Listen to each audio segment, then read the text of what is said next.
Assalamualaikum warahmatullahi wabarakatuh. Perkenalkan, nama saya Ratu Devina Yuniar dengan NIM A1C222073 dari kelas R001 Prodi Pendidikan Matematika Fakultas Keguruan dan Ilmu Pendidikan. Baiklah, di sini saya akan menjelaskan makalah yang berjudul Motivasi dan Sikap pada Proses dan Penilaian Pembelajaran Matematika. Nah, di sini saya akan membahas beberapa subbab. Yang pertama, motivasi pada proses pembelajaran matematika. Sebelum itu, saya akan menjelaskan pengertian dari motivasi belajar.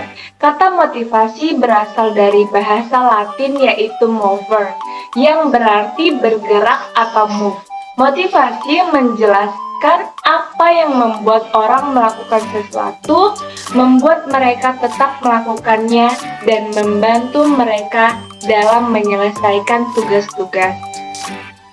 Hal ini berarti bahwa konsep motivasi digunakan untuk menjelaskan keinginan berperilaku, arah perilaku atau pilihan, intensitas perilaku atau usaha berkelanjutan, dan penyelesaian atau prestasi yang sesungguhnya. Nah, ada beberapa pendapat pengertian menurut para ahli. Yang pertama, menurut Sanstrok, motivasi adalah proses yang memberi semangat, arah, dan kegigihan perilaku. Artinya, perilaku yang termotivasi adalah perilaku yang penuh energi, terarah, dan bertahan lama. Menurut perspektif kognitif, pemikiran murid akan membantu motivasi mereka. Belakangan ini muncul minat besar pada motivasi menurut perspektif kognitif. Minat ini berfokus pada ide-ide seperti motivasi internal murid untuk mencapai sesuatu, atribusi mereka tentang sebab-sebab kesuksesan dan kegagalan, terutama persepsi bahwa usaha adalah faktor penting dalam prestasi, dan keyakinan mereka bahwa mereka dapat mengontrol lingkungan mereka secara efektif. Yang kedua, ada pengertian motivasi pembelajaran menurut Suhardiman adalah keseluruhan daya penggerak di dalam diri siswa yang menimbulkan kegiatan belajar, yang menjamin kelangsungan dari kegiatan belajar dan memberikan arah pada kegiatan belajar sehingga tujuan yang dihendaki oleh subjek belajar itu dapat tercapai.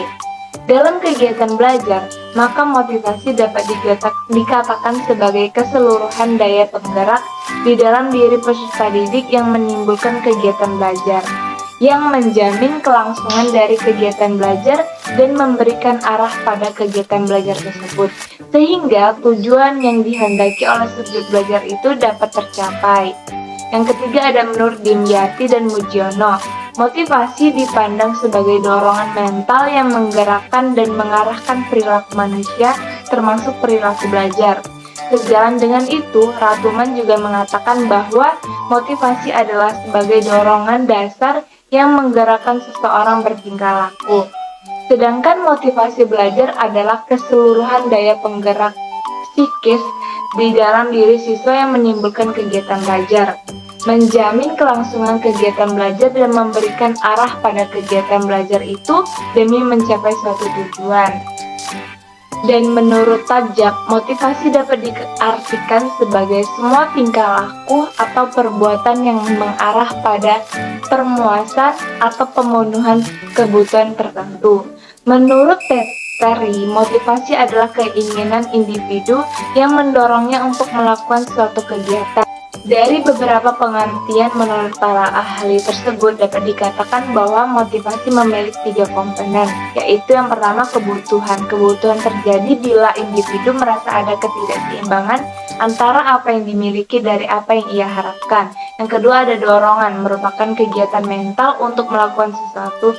Dan yang ketiga, ada tujuan. Tujuan adalah hal ingin dicapai oleh individu. Seorang yang mempunyai tujuan tertentu dalam melakukan suatu pekerjaan, maka ia akan melakukan pekerjaan tersebut dengan penuh semangat. 2. Ada fungsi motivasi dalam pembelajaran. Yang pertama, mendorong siswa untuk beraktivitas. Yang kedua, sebagai pengarah. Yang ketiga, menyelesaikan perbuatan, yakni menentukan perbuatan apa yang harus dikerjakan guna mencapai tujuan. Jadi, adanya motivasi akan memberikan dorongan, arah, dan perbuatan yang akan dilakukan dalam upaya mencapai tujuan yang telah dirumuskan sebelumnya. Fungsi motivasi sebagai pendorong usaha dalam mencapai prestasi karena seseorang melakukan usaha harus mendorong keinginannya dan menentukan arah perbuatannya ke arah tujuan yang hendak dicapai. Dengan demikian, siswa yang dapat menyeleksi perbuatan untuk menentukan apa yang harus dilakukan yang bermanfaat bagi tujuan yang hendak dicapainya. Yang ketiga, ada jenis-jenis motivasi. Motivasi berbicara tentang macam atau jenis motivasi ini dapat dilihat dari berbagai sudut pandang. Yang pertama, ada motivasi dilihat dari dasar pembentukannya. Nah, motivasi ini dibagi lagi, yaitu yang pertama ada motif-motif bawaan. Yang dimaksud dengan motif bawaan adalah motif yang dibawa sejak lahir. Jadi, motivasi itu ada tanpa dipelajari. Sebagai contohnya misalnya dorongan untuk makan, dorongan untuk minum, dorongan untuk bekerja, untuk istirahat, dorongan yang lainnya. Yang kedua ada motif-motif yang dipelajari. Maksudnya motif-motif yang timbul karena dipelajari. Sebagai contoh, dorongan untuk belajar sesuatu cabang ilmu pengetahuan. Dorongan untuk mengajar sesuatu di dalam masyarakat. Motif-motif ini seringkali disebut dengan motif-motif yang diisyaratkan secara sosial. Nah, yang kedua, motivasi jasmani dan rohania. Ada beberapa tokoh yang menggolongkan jenis motivasi itu menjadi dua jenis, yakni motivasi jasmani dan motivasi rohania. Yang termasuk motivasi jasmani seperti refleks, insting, otomatis, dan nafsu. Sedangkan yang termasuk motivasi rohania yaitu kemauan. Sosial kemauan itu pada setiap diri manusia berbentuk melalui 4 momen. Nah, subbab yang kedua ada sikap pada proses pembelajaran serta penilaian matematika. Yang pertama, pengertian sikap pada proses pembelajaran. Sikap pembelajaran adalah kecenderungan perilaku seseorang tatkala mempelajari hal-hal yang bersifat akademik. Sikap belajar adalah perasaan senang atau tidak senang, perasaan setuju atau tidak setuju, perasaan suka atau tidak suka terhadap guru, tujuan, materi, dan tugas-tugas serta lainnya. Yang kedua ada faktor yang mempengaruhi sikap. Yang pertama ada kepercayaan, yang kedua kekhawatiran, yang ketiga nilai, 4 kesenangan, dan yang terakhir ada motivasi. Yang C, penilaian pada sikap proses pembelajaran matematika. Penilaian sikap attitude merupakan kegiatan yang bersifat kompleks karena berkaitan dengan value dan objeknya tidak langsung dapat diukur. Hasil penilaian sikap harus dipahami sebagai proses atau outcome, bukan sebagai hasil atau output. Proses pembelajaran yang instan dinilai oleh pendidik pada setiap kali menyelesaikan proses pembelajaran. Oleh karena itu, penilaian ini merupakan proses akumulatif yang bersifat mental pendidik terhadap perilaku siswa selama periode waktu tertentu, misalnya setengah atau 1 semester, yang didasarkan pada pengamatan dan rekaman tertentu dengan indikator perilaku yang ditetapkan. Sebab ketiga ada penilaian pembelajaran matematika. Yang pertama ada pengertian penilaian pada Pemerdiknas nomor 20 tahun 2007 tentang standar penilaian. Dijelaskan bahwa penilaian adalah proses pengumpulan dan pengolahan informasi untuk menentukan pencapaian hasil belajar siswa. Penilaian tidak sekedar pengumpulan data siswa, tetapi juga pengolahannya untuk memperoleh gambaran proses dan hasil belajar siswa. Penilaian tidak sekadar memberi soal siswa kemudian selesai, tetapi guru harus menindaklanjutinya untuk kepentingan pembelajaran. Kedua, ada komponen penilaian dimensi. Penilaian proses belajar mengajar berkenan dengan komponen-komponen yang membentuk proses pembelajaran mengajar dan keterkaitan atau hubungan di antara komponen-komponen tersebut.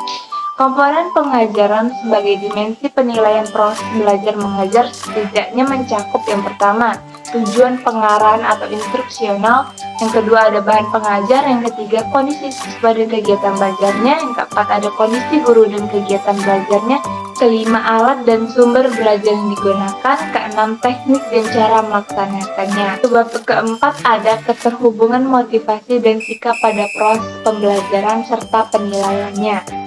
Motivasi merupakan dorongan untuk memenuhi kebutuhan-kebutuhan tertentu dari seseorang.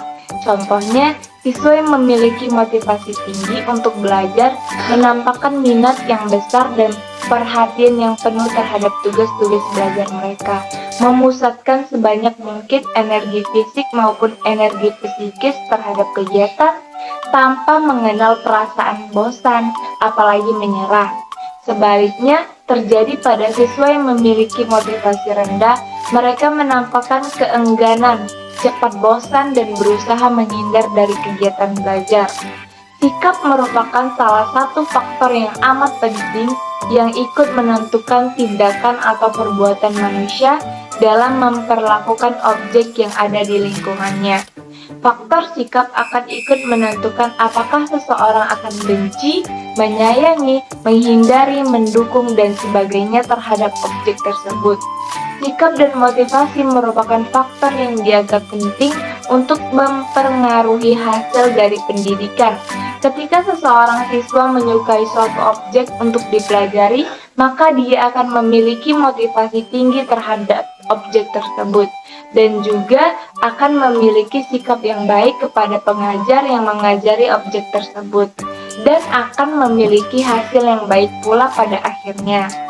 Begitu pula sebaliknya, ketika seorang siswa tidak menyukai objek tersebut, maka dia tidak akan memiliki motivasi yang tinggi dan sifat yang baik sehingga hasil yang diperoleh juga tidak baik. Timbulnya sikap minat belajar disebabkan adanya ketertarikan atau sesuatu yang dipelajari memiliki makna tersendiri sehingga mendorong peserta didik menjadi lebih termotivasi dalam kegiatan belajar.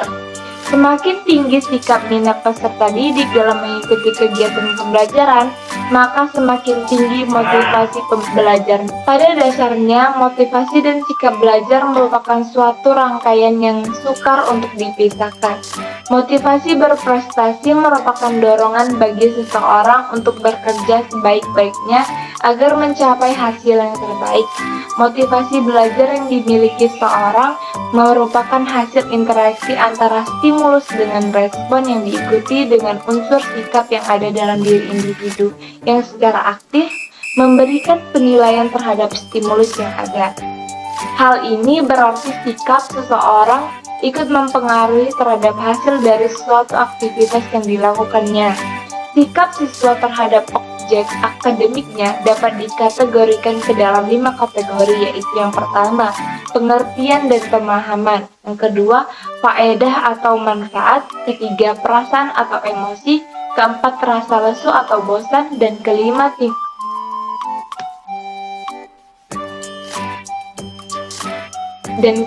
tingkat kesulitan belajar. Kategori sikap pertama sampai dengan ketiga termasuk kelompok sikap positif yang akan dikembangkan di dalam penelitian dengan memiliki informasi yang lengkap tentang objek akademis akan mendorong siswa untuk lebih bersikap positif terhadap objek tersebut. dan sekaligus akan mempengaruhi perilaku belajarnya atau motivasi belajar yang telah dimiliki. Dari uraian tersebut dapat disimpulkan bahwa motivasi dan sikap belajar diduga mempunyai hubungan yang erat dengan hasil belajar siswa. Baiklah, itu saja yang bisa saya sampaikan tentang motivasi dan sikap pada proses dan penilaian pembelajaran matematika. Saya akhiri, wassalamualaikum warahmatullahi wabarakatuh.